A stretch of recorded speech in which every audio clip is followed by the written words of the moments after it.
Before we continue with the video, if you like what I'm doing here on this channel, please consider subscribing. It helps the channel a lot. Anyway, let's get back to the video. So this is what we will be creating today, although I changed the camera a little bit.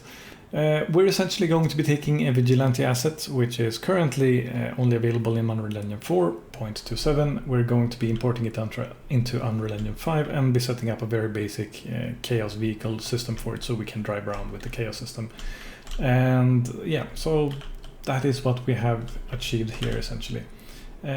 We didn't even implement all of the different functionality that we don't even have brakes on this car currently. We can just accelerate and steer right now. But yeah, so this is the goal of this tutorial. Welcome. In this tutorial we will be looking at how we can take one of the Vigilante assets, and there's a bunch of them. You can find them on the marketplace if you type in Vigilante. And we're going to be showing how you can make use of them, setting them up for the Chaos vehicle system in Unreal Engine 5. Now, at the time of the recording, we're going to be using Unreal Engine version 5.02. And as of now, you can see that supported engines are not including Engine 5 for these Vigilante assets. So we're going to be having to take another step just to make that work. In the future, this might be rectified by Vigilante and they might have a Unreal Engine 5 setup, and this step might be superfluous. Hopefully the other steps will still be valid for that. Essentially what we will be starting off with doing is we're going to be adding this to our project of whatever 4 point version you want to have, but 4.27 makes sense since it's supported there. And once you have added it to the project, we'll go to the next step. When creating our project that we want to add our vehicle to, we'll create a third-person character just to get a few things for free with that. So here we are inside of Unreal Engine 4.27. We now have added this vehicle, the Oshkosh, to our project. And we are now intending to move it into Unreal Engine 5. The steps we need to do is we need to go to our launcher and we need to open Unreal Engine 5. So we click launch and let it start up. Once the launcher has started, we just pick the project that we have currently in version 4.26 and we choose to open that one. Since the project is in Unreal Engine 4.27, it will then give you a warning and you should choose to open a copy of it so that your original project is intact and it creates a copy for Unreal Engine 5. So here we are in Unreal Engine 5 now with our model imported and converted to Unreal Engine 5. So opening up our folder structure, you can see that we now have a Vigilante folder and we have the assets under Oshkosh here that are interesting for us. So we'll just be using this map, I guess, as our test map. We'll get rid of the walls and let's increase the dimensions of the floor by, I don't know, let's say 2. So we have a little bit of an area here. Okay, so the first thing that we need to do is we need to set up a whole bunch of tertiary abilities and tertiary systems. To start off, what we need is we need to go to our plugins under edit and we type in chaos, and you can see that we have a chaos vehicle plugin here that's in beta currently. We want to add this one and then we'll restart. Now that we're restarted, we can start setting some things up.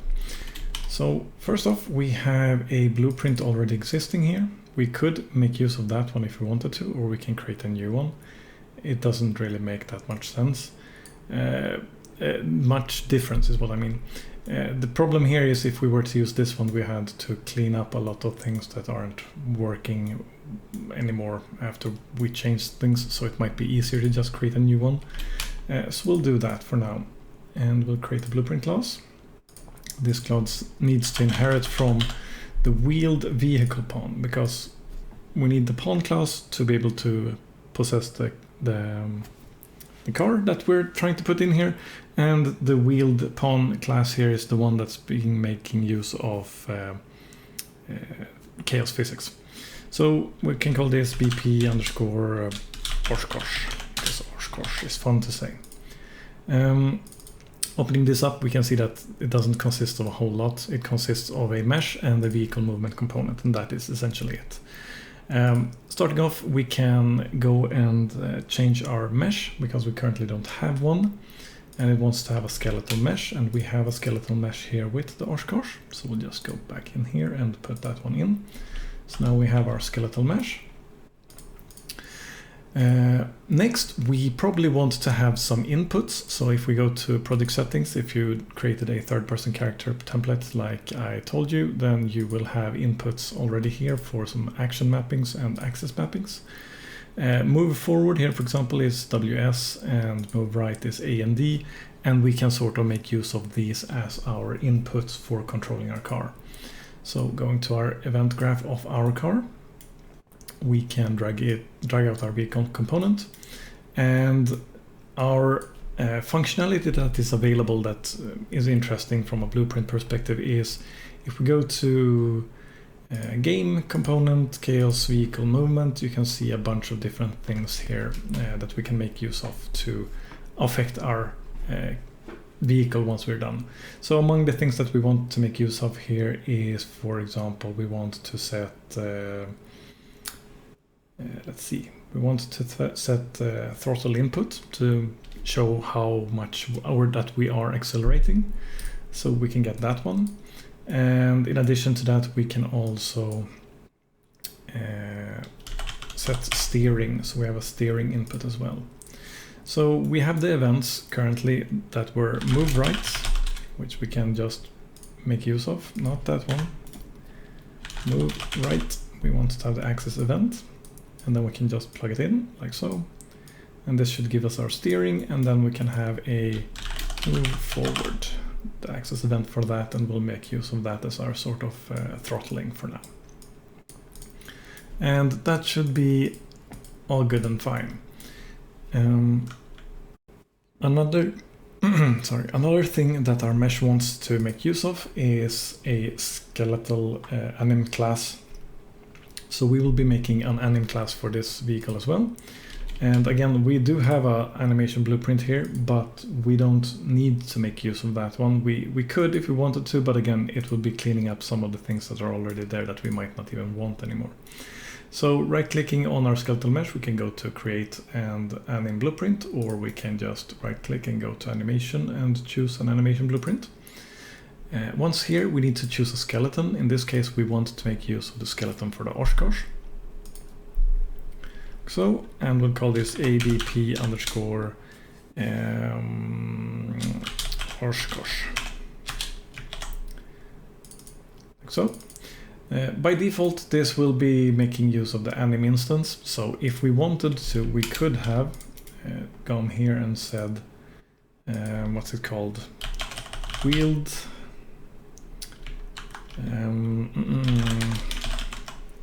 Don't remember the name.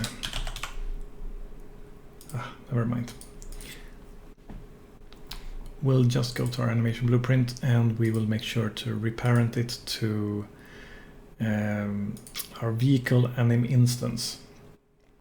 So this one allows us to make use of some of the built-in functionality with chaos and vehicles that is set up.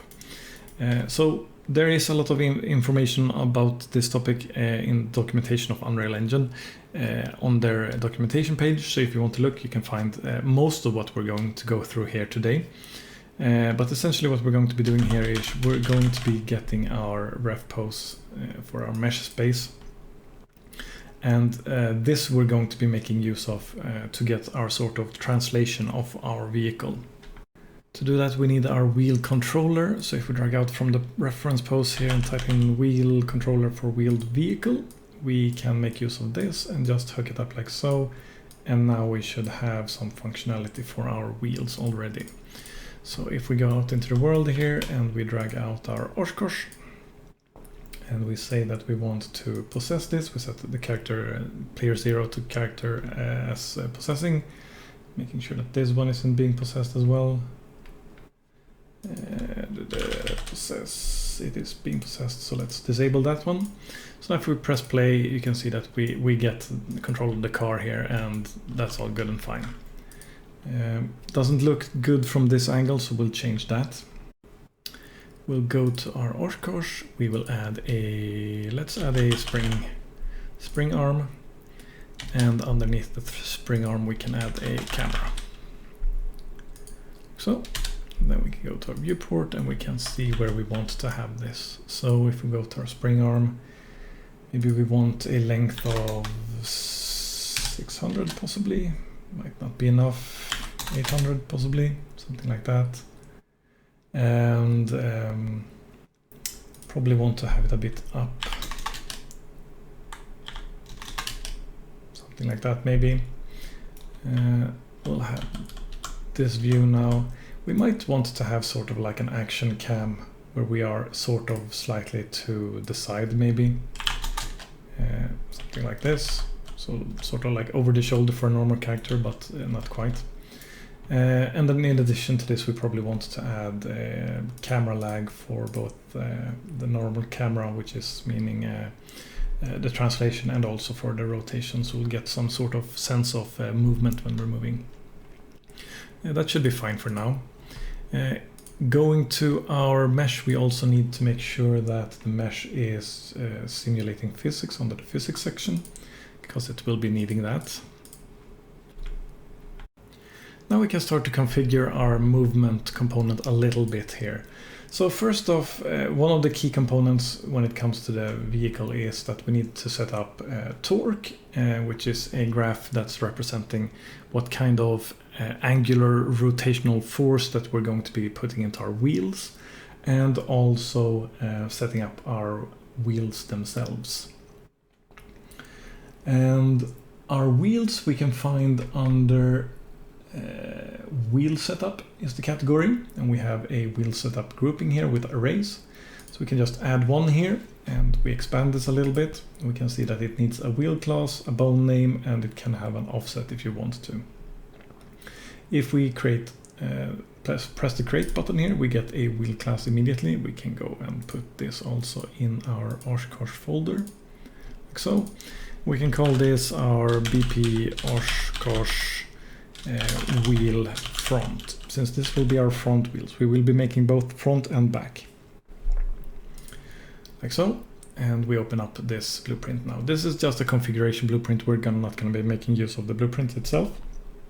So important here is to set the front wheels to be the axle type front, and the wheel radius and wheel width is something that we want to make use of as well.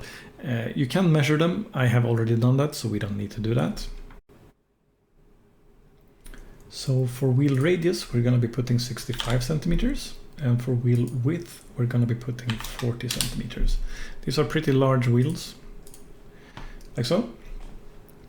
And then we need to arrange this so that this has functionality compared to what it's going to be doing. So for example, in this case, these are going to be front wheels, so they might be used for steering.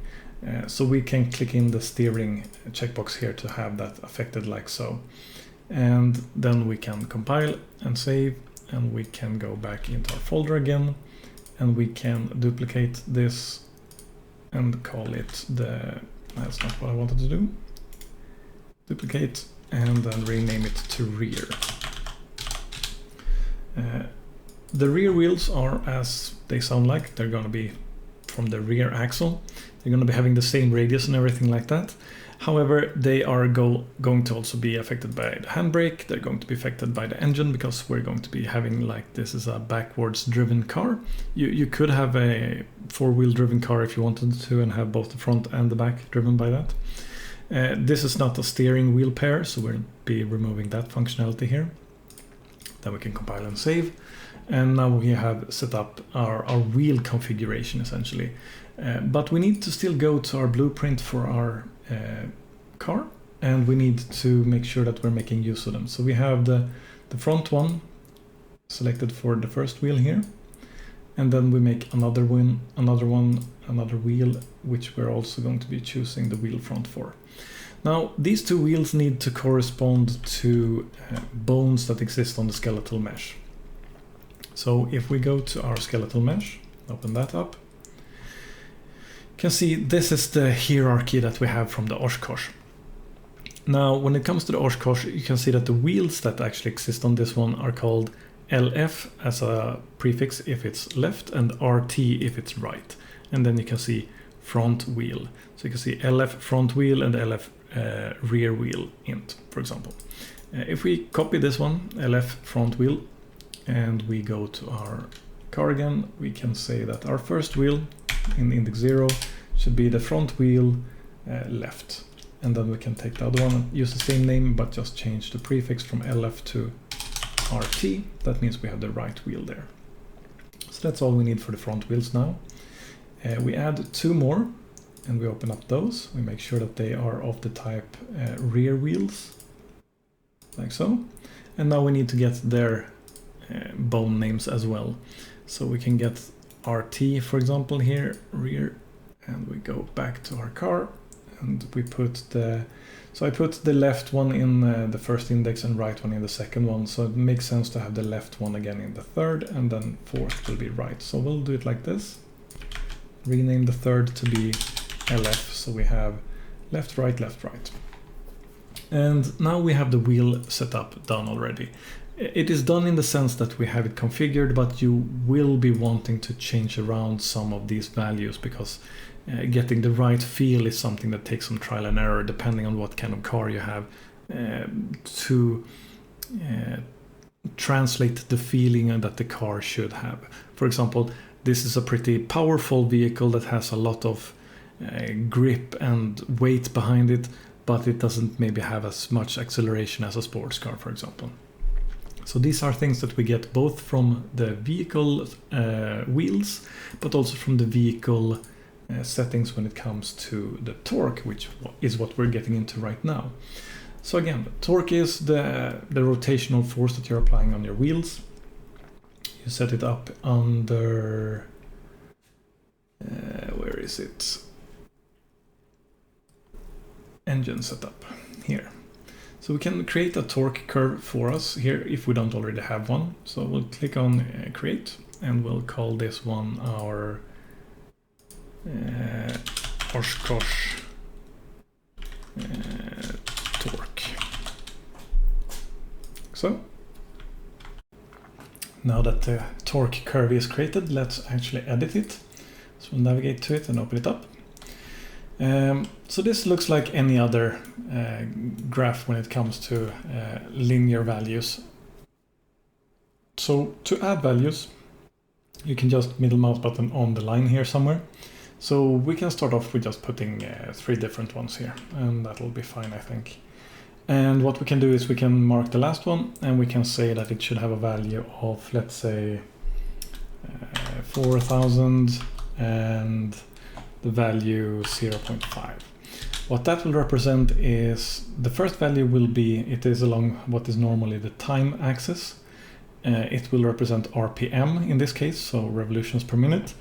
And 0.5 will represent the multiplier for your torque, meaning that the values that we want to be lying in between is 0 and 1, but preferably also over 0, because then you will essentially have a multiplication of 0, which might not make a whole lot of sense, but we'll get into that a little bit in a moment.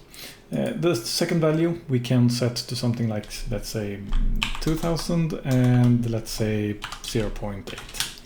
And then we can take the first value and we can say it should be at 0 and 0.5 or something like that. Now if we press Ctrl and A, we mark all of our different points. We can press the zoom to fit. You can see that this is the curve that we have here now. We could of course change this curve however we want to make sure that it feels better in accordance to what vehicle we're trying to make represented in the game. But this is just an example essentially. We can save this, we can go back to our Oshkosh, and we have our graph here now, and if we press these 2 buttons we can actually see the curve. So this means that with max torque, which is our value we're going to be multiplying with our torque curve, we're going to be getting a 150 torque when we're somewhere between 0 and, well actually when we're just at 0 RPM, and when we reach 2000 RPM we will be peaking at our 1 value. Actually put it to 0.8, so never mind. We will never reach max torque because 0.8 times 300 is something like 240 or something. So that's the maximum torque we will be getting, and then we'll be losing torque once we are exceeding the RPMs and moving towards our 4000, which is what we have set as our highest value. So what we want to do here is our max RPM should correspond to what we want this graph to correspond to. In this case, our last point is at 0.5 here, and we're continuing at 0.5 beyond that, so we don't need to be as stingy with it. But wherever we want the graph to end is essentially where we're assigning this. So if we have the 4000 as our last value, that might make sense as this is where we want to move within the curve. The engine idle RPM is the RPM that the car will have once it is in idle, meaning that essentially with a idle RPM of 1200 we will be starting somewhere here. So this is the torque that we will be getting once we start accelerating. And again, this varies from vehicle to vehicle. And then you also have some other values here aligned with the revolutions for the engine.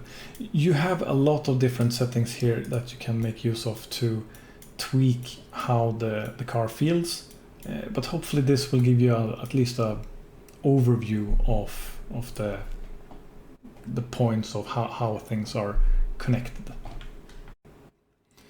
Now with our blueprints created, our animation blueprint created, our wheels in place and our torque in place, what remains to be done is our physics assets. So we have a physics asset, it's the one that's called Phys West MRAP Oshkosh.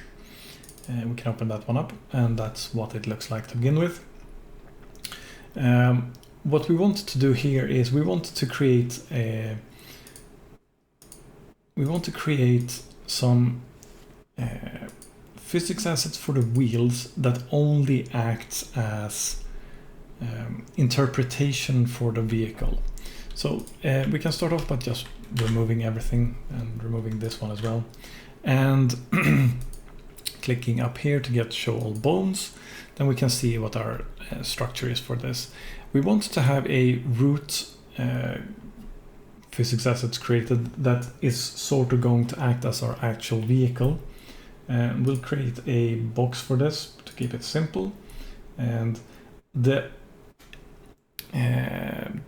documentation says that you should have this one as orient to bone as false.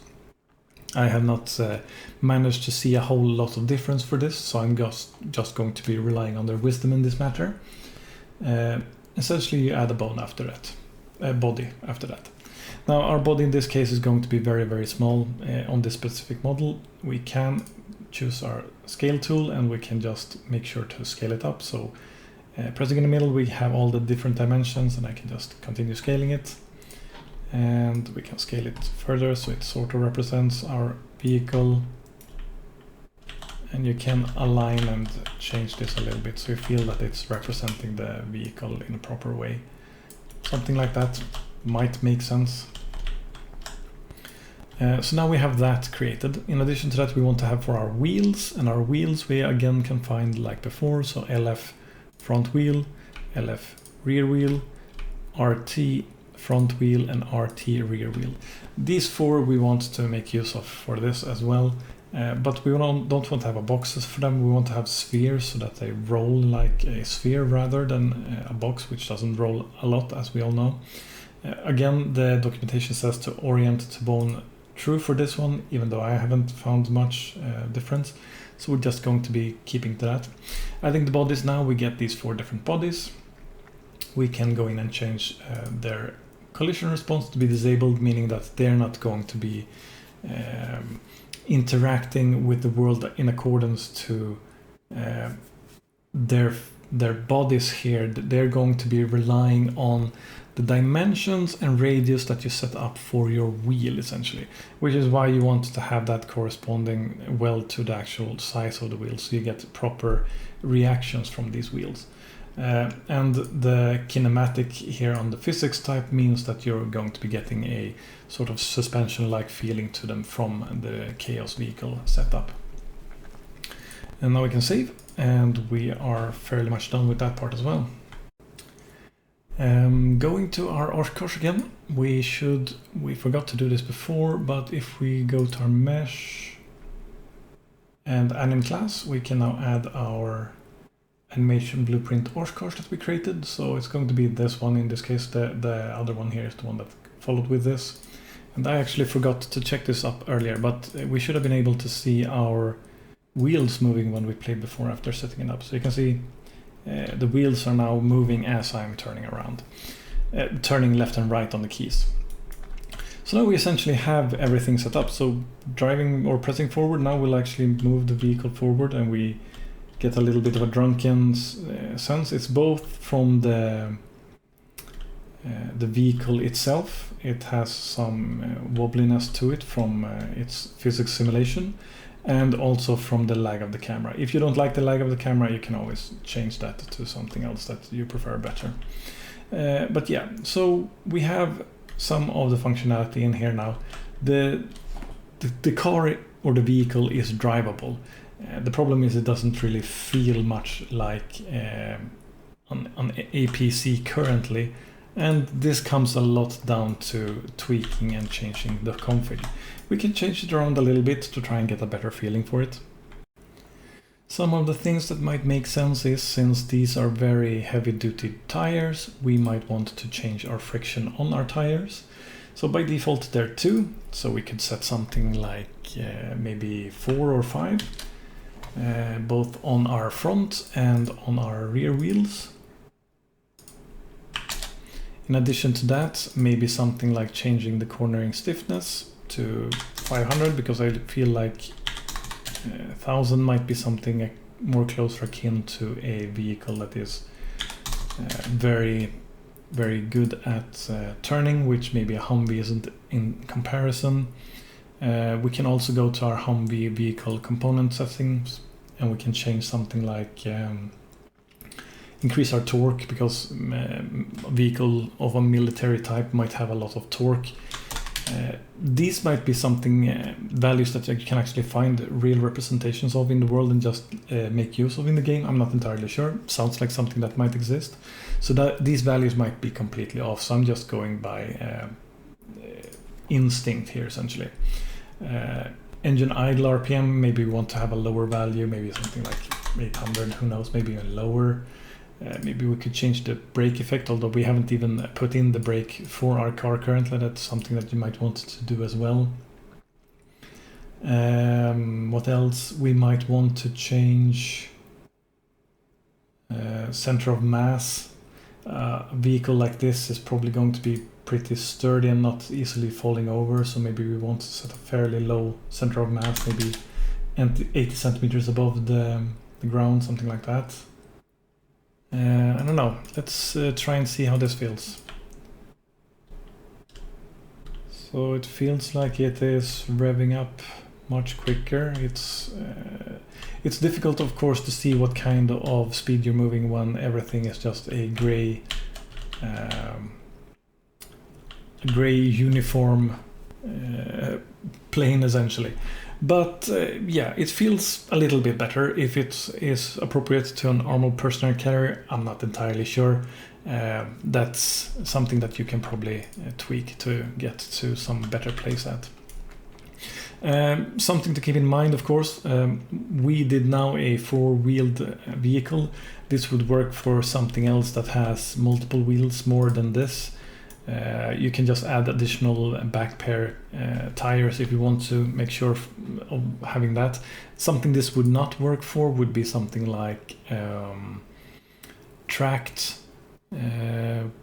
vehicles, like tanks and such like that, because you don't really have the same setup as you do for a wheeled vehicle. There's probably a way to get something nice there. I haven't played around with it too much, so I don't entirely know. I haven't found a good way of representing a tracked vehicle like a tank yet. But if you want to delve into it, feel free to. And if you find a good setup for it, feel free to let me know in the comments down below as well. Anyway, that's all for now. Hopefully you found this video helpful. If you liked the video, leave a like. If you did not like it, leave a dislike. Leave any suggestions or comments you have down below. Subscribe and share this video if you want to see more like it in the future. That is all for now. Keep on learning. Take care.